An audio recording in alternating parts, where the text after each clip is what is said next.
नमस्कार, मी स्वाती सकपाळ. आपण पाहत आहात जनादेश वृत्तवाहिनी. पाहूया आजच्या काही ठळक घडामोडी. संस्थापक अध्यक्ष डॉक्टर राजेश पाटील यांच्या नेरूळ सेक्टर 2 येथील शिरवणे विद्यालय आणि ज्युनियर कॉलेजमध्ये भारताचा 76वा प्रजासत्ताक दिन मोठ्या जल्लोषात साजरा करण्यात आला. माजी अध्यक्ष शांताराम भोईर यांच्या हस्ते भारताचा राष्ट्रध्वज फडकून तिरंग्याला सलामी देण्यात आली.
शुरू करेंगे। शुरू कर।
शिरवणे विद्यालय आणि ज्युनियर कॉलेजच्या वतीनं साजरा करण्यात आलेल्या भारताच्या 76व्या प्रजासत्ताक दिन कार्यक्रमास विद्यालयाचे संस्थापक अध्यक्ष डॉक्टर राजेश पाटील, ट्रस्टी प्रभाकर ठाकूर, प्रदीप पाटील, शांताराम भोईर, निशिकांत पाटील, भरत ठाकूर, विद्यालयाच्या प्राचार्या राजश्री चौधरी यांच्यासह विविध मान्यवर आणि मोठ्या संख्येनं विद्यार्थी, पालकवर्ग तसेच शिक्षक आणि शिक्षकेतर कर्मचारी वर्ग उपस्थित होता.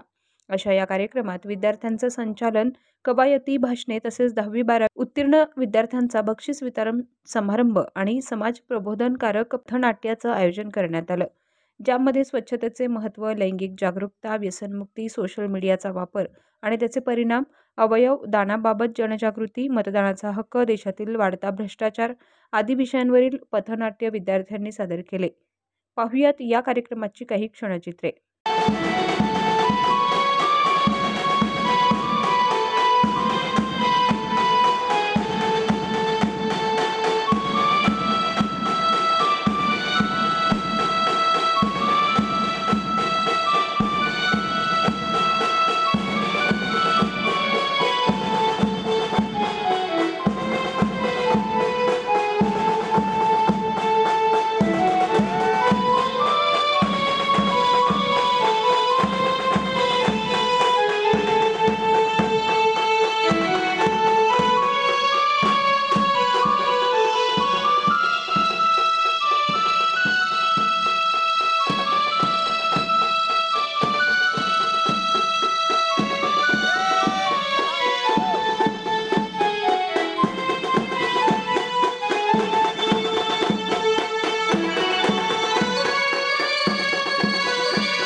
जीवनात आपण वैयक्तिक स्वच्छतेला जितकं महत्त्व देतो ना, तितकंच महत्त्व आपण सार्वजनिक स्वच्छतेलाही देणं अत्यंत महत्त्वाचं आहे. स्वच्छता असे जेथे, आरोग्य वसे तेथे.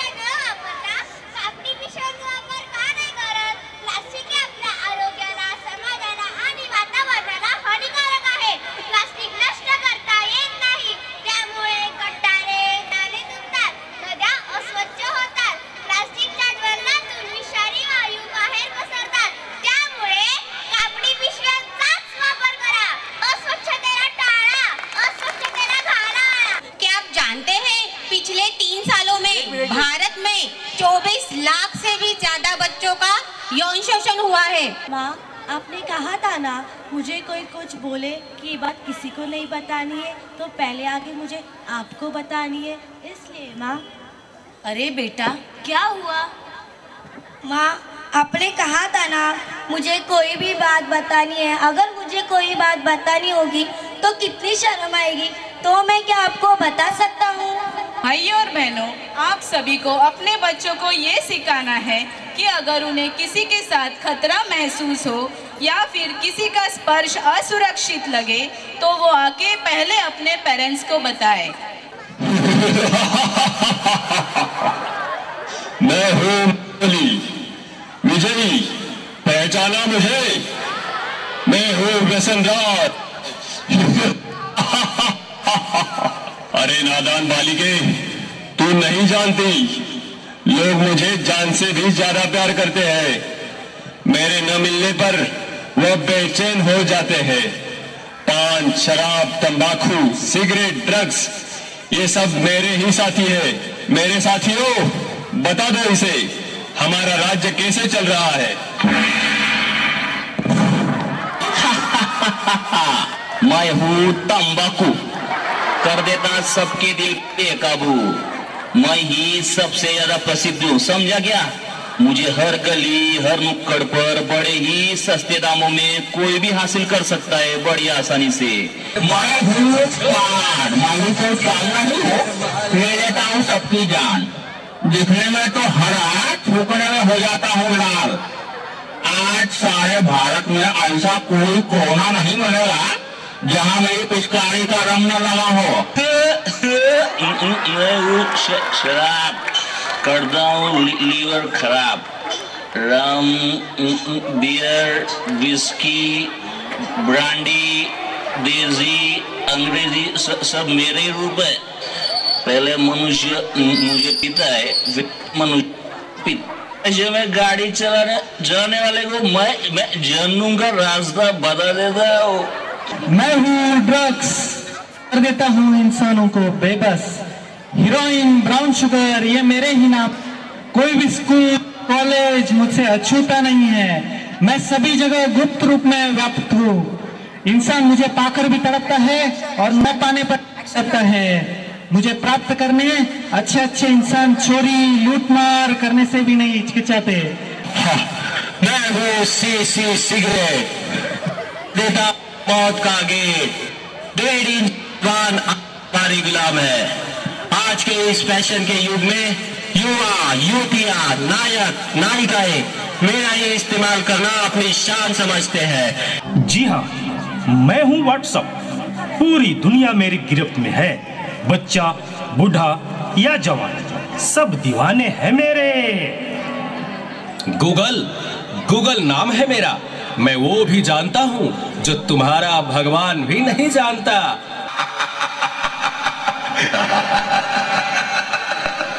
सुना है वो दिन दूर नहीं जब आपकी ये दुनिया हमारे इशारों पर नाचेगी. तो चलो देखो.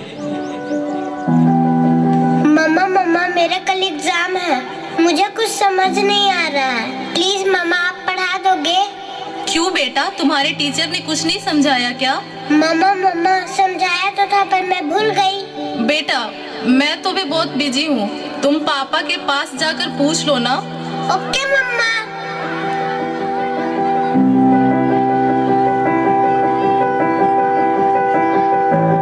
पापा कल मैथ्स का एग्जाम है, मुझे कुछ समझ नहीं आ रहा है, आप पढ़ा दोगे प्लीज? बेटा, I am already getting late, मुझे ऑफिस का काम है, मैं आकर पढ़ाता हूँ। ओके पापा।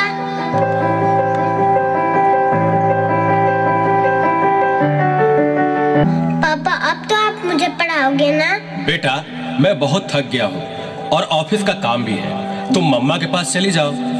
ओके पापा।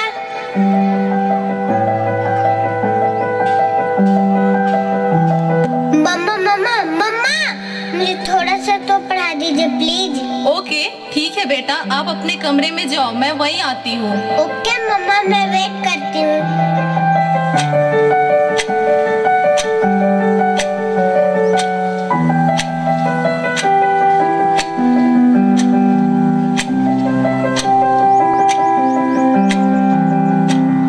ओ गॉड, मम्मा को कितना देर हो गया, मम्मा तो अब तक नहीं आई। क्या करूँ? मैं तब तक नेट पे सर्च ही कर लेती हूँ। देखो एक और शिकार, इसे भी अपने जाल में फंसाते हैं।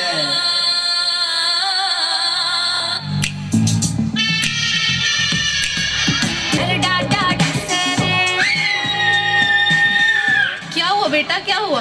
तुम खड़े खड़े क्या देख रहे हो? डॉक्टर को जल्दी फोन करो।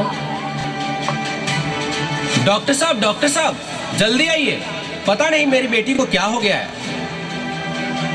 एक और शिकार, तुम्हारे 5000 FB फ्रेंड होंगे, लेकिन तुम्हारे एक भी फ्रेंड तुम्हें बचा नहीं सकते। वीरान शक्तिमान।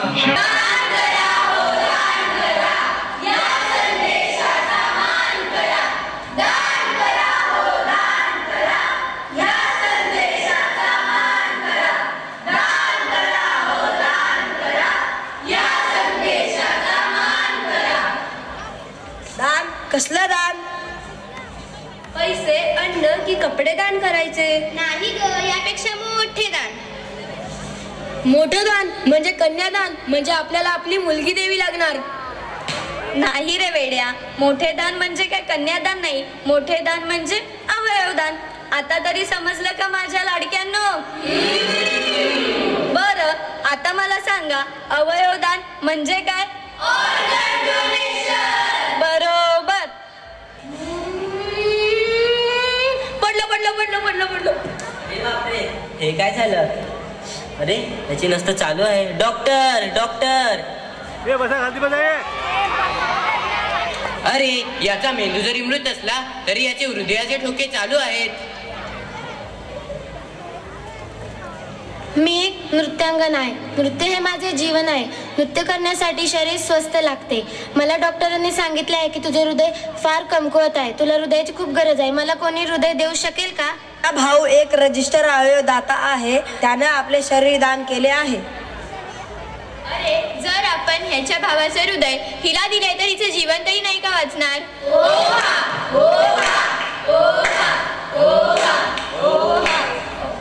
बोलून तर दाखवले. किडनीवर हृदय दान करणे पण हे काय सोपे आहे का? अवयवदान हे ऐकूनही माझ्या अंगावर शहारे येतात. कसं शक्य होईल हे? पण आपण या गोष्टीचा इतका विचार का करतोय? आज विज्ञान इतकं पुढे गेलंय, आता आपल्यालाच काहीतरी करायला हवं. लोकांना जीवन मिळेल ही मोठी गोष्ट नाही का?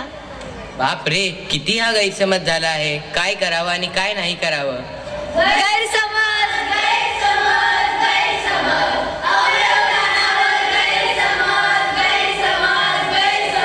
तुला माहित नाही का, मतदान आले आहे. मी तर आता रोजच्या पार्ट्या करतोय. हे बघ माझ्या हातात करकरी नोटा मिळाल्यात. नोटा मला माहित आहे का, मी तर रोज नवीन नवीन वस्तू वापरतो. मला तर वाटते मतदान वर्षातून 3-4 वेळा झालंच पाहिजे.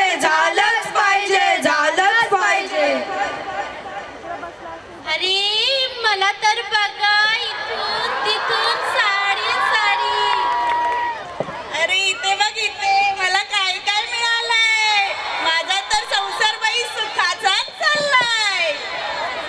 काय भेट करून तुम्हाला काय मजा वाटते? मतदान म्हणजे मला तर काय कळतच नाही. वय रे मुला, किती शिक्षण म्हणायचं तुझं? बाबा मी पोस्ट ग्रॅज्युएट आहे, पोस्ट ग्रॅज्युएट. मग तरी विचारतोस काय मिळतं मतदान करून? मतदान करणे आपले कर्तव्य आहे. आपल्याला आपले कर्तव्य बजावलेच पाहिजे. जा, उद्या तुम्ही सर्वांनी मतदान करा. बाबा ते बघू उद्या आता काय होणार आहे. आमच्या एका मताला दिले काय आणि नाही दिले काय, माझ्या मताला काय किंमत? आओ बाबा जाऊ द्या ना, कशाला आपण वाद घालतोय. चला आम्ही निघतो, आम्हाला कामाला जायला उशीर होतोय. चला चला चला चला. काय प्रेक्षको, तुम्हाला पण उत्सुकता वाटत असेल ना, नक्की ते मतदानाला गेले की नाही? मतदानाचा दिवस उजळतोय ना, आता तर एक चमत्कार घडणार आहे. तर बघूया आपण नक्की काय घडतंय ते.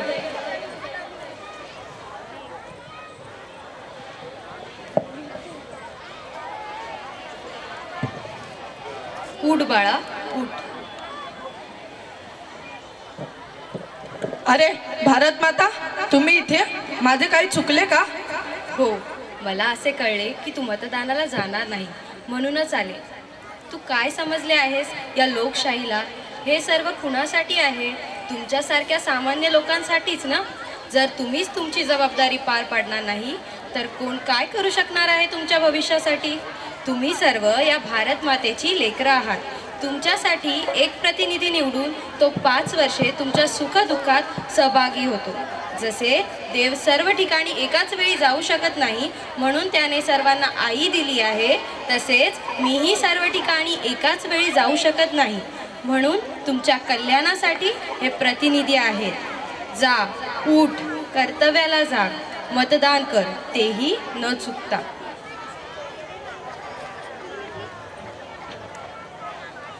अहो उठा, सकाळ झाली.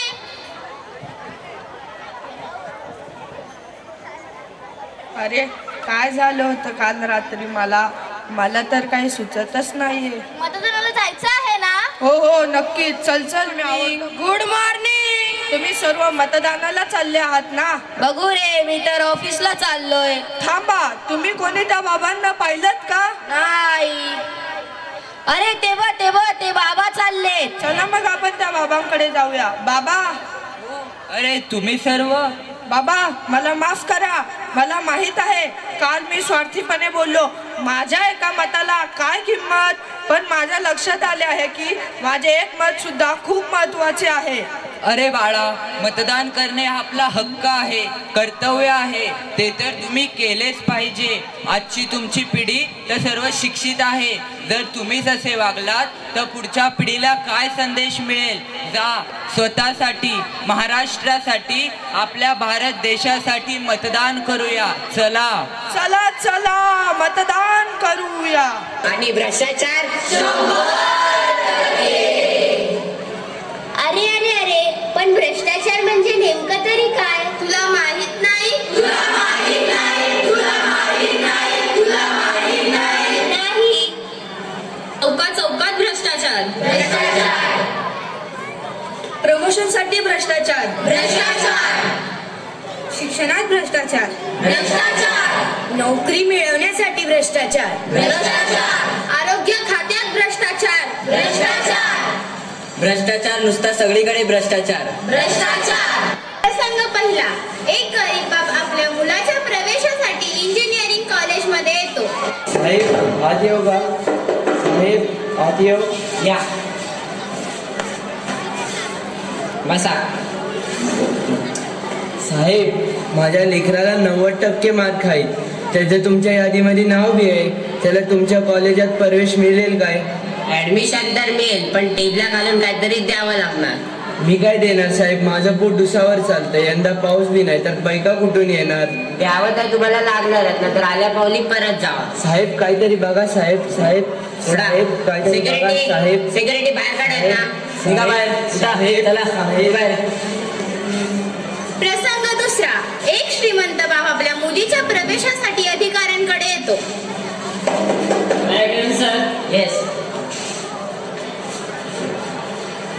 सर मेरी बेटी को एडमिशन चाहिए. पैसा आप जितना बोलोगे देने को तैयार है, पर उसके नंबर कम है. नंबर का और सीट का मैं देख लूंगा, आप सिर्फ पैसों का देखो। ठीक है। जर आपल्यासारखीच मोठी माणसं भ्रष्टाचाराला प्रोत्साहन देत असतील तर तरुणाईवर काय परिणाम होईल? लेकिन ट्रैफिक रूल जरूर तोडेंगे।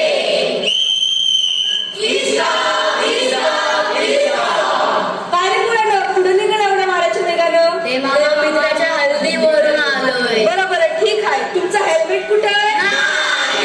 तुमचं लायसन कुठे? PUC paper? मग आहे तरी काय तुमच्याकडे? मग फाईन भरावं लागेल, पावती फाडावी लागेल। मामा चिरीमिरी देऊन होईल तर बघा ना। नाही नाही, मी लाच घेणार नाही, मी भ्रष्टाचार करणार नाही। ये म्हणते मामा को सुनने वाले नहीं, साहेब को कॉल लगा। हेलो साहेब, सीन झालाय बघा ना। कोण बोलतोय? आमदार जाधव। नमस्कार नमस्कार साहेब, बोला। कशाला थांबवले मुलांना? अहो साहेब, त्यांनी रूल तोडला आहे। काही नाही, सोडा त्यांना। अहो ती मुलं इलेक्शनला उपयोगी पडतात, थांबू नका, सोडा चला। हो हो चालेल साहेब, बरोबर ठीक आहे। गाणे बोरट नाही।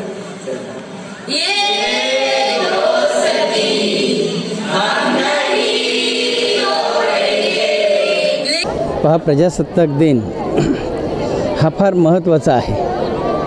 26 जानेवारी 1950 रोजी जेव्हा त्या ठिकाणी प्रजेला घटनात्मक असं त्या ठिकाणी न्याय मिळाला, त्याचं कुठेतरी त्या ठिकाणी कार्यक्रमाच्या माध्यमातून येणाऱ्या पिढीला हे सगळं कळलं पाहिजे की हा प्रजासत्ताक दिन का साजरा होतो आहे। ह्यासाठी संविधान कशा पद्धतीनं आपले भारतरत्न डॉक्टर बाबासाहेब आंबेडकर यांनी लिहिलं, त्यांच्यामुळं आज कशा पद्धतीनं आपल्याला शिक्षणाचा हक्क मिळतो आहे, आपले स्वतःच्या संरक्षणाचे हक्क मिळत आहेत, आपल्याला बोलण्याचे हक्क मिळत आहेत, प्रत्येक गोष्टींचा हक्क किंवा प्रत्येक घटकांना त्या ठिकाणी न्याय देण्याचा प्रयत्न हा सन्माननीय बाबासाहेबांनी त्या ठिकाणी केलेला आहे। आणि तेच संविधान आज या ठिकाणी आजपासून ते लागू झालं 1950 पासून, आणि मग तेच आपण ह्याच ठिकाणी त्यांचा दिवस तो आपण साजरा करतो आहे। ध्वजारोहण त्या ठिकाणी झालं, परंतु नुसतं आपण त्या ध्वजारोहण करून त्या ठिकाणी हा कार्यक्रम पूर्ण होणार नाही। तर हा देश स्वतंत्र झाल्यानंतर आपल्याला त्या ठिकाणी प्रजेसाठीची सत्ता मिळाली, परंतु ज्यांच्या त्यागावर ज्या राष्ट्रपुरुषांनी प्राणांची आहुती दिली, अशा आपल्या राष्ट्रपुरुषांनी त्यांनी प्राणांची आहुती दिल्यानंतर आपल्याला स्वातंत्र्य मिळालं, आणि स्वातंत्र्यानंतर आपण प्रजासत्ताक दिन साजरा करतो आहे। याची त्या ठिकाणी सगळ्या आपल्या येणाऱ्या पिढीला, आपल्या सगळ्या मुलांना त्याची माहिती मिळावी, यासाठी मोठ्या प्रमाणात आपला प्रजासत्ताक दिन शिरोणे विद्यालय ज्युनियर कॉलेजच्या वतीनं घेतलेला आहे। ह्या ठिकाणी सुंदर असं आयोजन, चांगल्या प्रकारे ध्वजारोहण झाल्यानंतर प्रमुख पाहुण्यांच्या उपस्थितीमध्ये पुन्हा आपला हा कवायतचा प्रकार, आणि कवायतच्या प्रकारानंतर त्या ठिकाणी पथनाट्य, जी आत्ताच्या पिढीला पोषक आहे। आत्ताची पिढी ज्याच्यामध्ये त्या चुकीच्या प्रवाहामध्ये वाहून चाललेली आहे, असा सोशल मीडिया असेल, त्या ठिकाणी काही व्यसनं असतील, त्या ठिकाणी भ्रष्टाचाराचा विषय असेल, मतदानाविषयी त्या ठिकाणी कमी माहिती असेल, अशा अनेक मुद्द्यांसह शिरोणे विद्यालयाच्या आपल्या मुलांनी पथनाट्य सादर केली। अतिशय सुंदर पथनाट्य होती, जी बौद्धिक होती, जी आत्ताच्या पिढीला त्याची गरज आहे। आत्ताच्या पालकांनी त्या ठिकाणी नागरिकांनी पाहावं, जेणेकरून आपला मुलगा चुकीच्या प्रवाहामध्ये भविष्यात जाणार नाही। याच्यासाठी आपल्याला काय केलं पाहिजे, आपली जबाबदारी काय, फक्त शाळा म्हणजे संपूर्ण जबाबदारी नाही, तर संपूर्ण आपली समाज घटक म्हणजे संपूर्ण, आणि शाळा असं मिळून त्या ठिकाणी जर जबाबदारी स्वीकारली तर निश्चित स्वरूपामध्ये या चुकीच्या गोष्टी ज्या होत आहेत, चुकीच्या गोष्टींमुळं संपूर्ण जीवन मुलांचं काही उद्ध्वस्त होतं आहे, ते जीवन उद्ध्वस्त न होण्यासाठी आपली जबाबदारी जर प्रत्येकानं स्वीकारली, आणि ती जबाबदारी स्वीकारावी म्हणून हे पथनाट्य शिरोणे विद्यालयाच्या माध्यमातून मेहनतीनं आपल्या प्राचार्य चौधरी मॅडम आणि आपले सगळे शिक्षकवृंद आणि काही शिक्षक विद्यार्थ्यांनी त्याच्यामध्ये सहभाग घेतला, शिक्षकांनी सहभाग घेतला। त्याचा उद्देशच तो आहे की जीवन जे उद्ध्वस्त होतं आहे ते जीवन उद्ध्वस्त होण्यापासून थांबवलं पाहिजे, कुणीतरी सुरुवात केली पाहिजे। सुरुवात सरकारही करतो, परंतु आपण तळागाळामध्ये ह्या गोष्टी केल्या पाहिजेत, आणि तोच समोर उद्देश ठेवून चांगल्या प्रकारच्या पथनाट्यामधून एक चांगला संदेश देण्याचा प्रयत्न आम्ही केलेला आहे। म्हणून ह्याच्या प्रजासत्ताक दिनानिमित्तानं चांगल्या प्रकारचा कार्यक्रम ठेवून संविधानाविषयी, संविधानाचे त्या ठिकाणी माहिती आपल्या मुलांना मिळाली पाहिजे, संविधानमुळं आपण ह्या ठिकाणी राहतो आहे, संविधानमुळं देश चाललेला आहे, संविधानमुळं सगळ्या घटकांना त्या ठिकाणी वंचितांना न्याय मिळालेला आहे, त्यांना एक मर्यादा त्या ठिकाणी घालून दिलेली आहे आणि ते संविधान म्हणजेच आपला प्रजासत्ताक दिन हा त्या ठिकाणी आपल्या सगळ्यांच्या समोर आला पाहिजे. म्हणून एक बहुउद्देशीय असा हा कार्यक्रम या ठिकाणी झाला. या प्रजासत्ताक दिनानिमित्तानं मी सगळ्या शाळेच्या आपले शिक्षक वर्ग, पालक वर्ग, विद्यार्थी, माझे सगळे सहकारी प्रभाकर ठाकूर असेल, प्रदीप पाटील असेल, सगळे आमचे कमिटी मेंबर्स सगळ्यांनी घेतलेली मेहनत आहे, सगळ्यांचं मी मनापासून कौतुक करतो आणि खूप खूप शुभेच्छा देतो. कॅमेरामन इक्बाल शेखसह पल्लवी केदार, जनादेश वृत्तवाहिनीकरिता.